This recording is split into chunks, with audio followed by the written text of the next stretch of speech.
இந்த புண்ணிய பூமியில் எத்தனையோ மகான்கள் தோன்றியிருக்கிறார்கள்.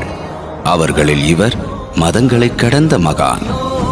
100 வருடங்கள் கடந்தும் மனங்களை ஆளும் மகான் சீரடி சாய்பாபா. மக்களுடைய பேச்சு இந்த உப்பு மாதிரிக்க. உன்னோட மனசும் மூளையும் தண்ணி நிறைஞ்ச இந்த பாத்திரங்களை போல.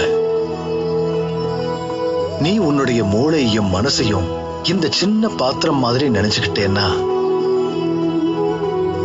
அதுல இருக்கிற உப்பு, அதாவது மத்தவங்களுடைய பேச்சு உன்னுடைய மனசை கண்டிப்பா வேதனைப்படுத்தத்தான் செய்யும். நான் சொல்றது புரியுதா? அதனால உன் இதயத்தை மனச இங்க இருக்கிற அந்த சின்ன பாத்திரம் மாதிரி நினைச்சுக்காத. நீ கொஞ்சம் மனசையும் புத்தியையும் நல்ல பெருசாக்கிக்க.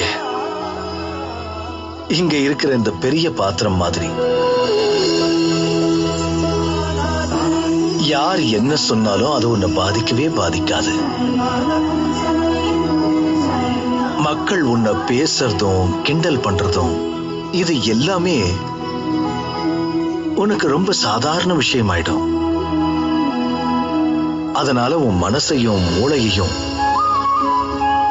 இந்த பெரிய பாத்திரம் மாதிரி ஆக்கிக்கிட்டேன்னா யார் என்ன பேசினாலும் அது உன் காதுக்கே வராது. அப்படியே வந்தாலும் அது ஆழமா உன் மனசை பாதிக்காது. ஒரு விஷயம் உனக்கு புரியவும் செய்யும். இந்த உலகத்துல இதை தவிர நிறைய விஷயங்கள் இருக்கு. கத்துக்க வேண்டியது நிறைய இருக்கு. இந்த விஷயங்களை இயற்கை நமக்கு வாழ்க்கையில தினமும் கத்து கொடுத்துக்கிட்டே வருது. இந்த மாதிரி யோசிச்சுக்கிட்டு இருந்தா நல்ல விஷயங்களை உன்னால எப்படி கத்துக்க முடியும்? எப்ப உன்னால யோசிக்க முடியும்? தவறா பேசுற ஆட்கள் இருக்காங்க இல்லையா, அவங்களை என்னைக்குமே நாம வாழ்க்கையில கிட்ட சேர்க்கவே கூடாது. Smoking causes cancer. Smoking kills. புகைப்பிடிப்பது புற்றுநோயை உண்டாக்கும், உயிரை கொல்லும். Liquor drinking is injurious to health. மது அருந்துதல் உடல் நலத்திற்கு தீங்கு விளைவிக்கும்.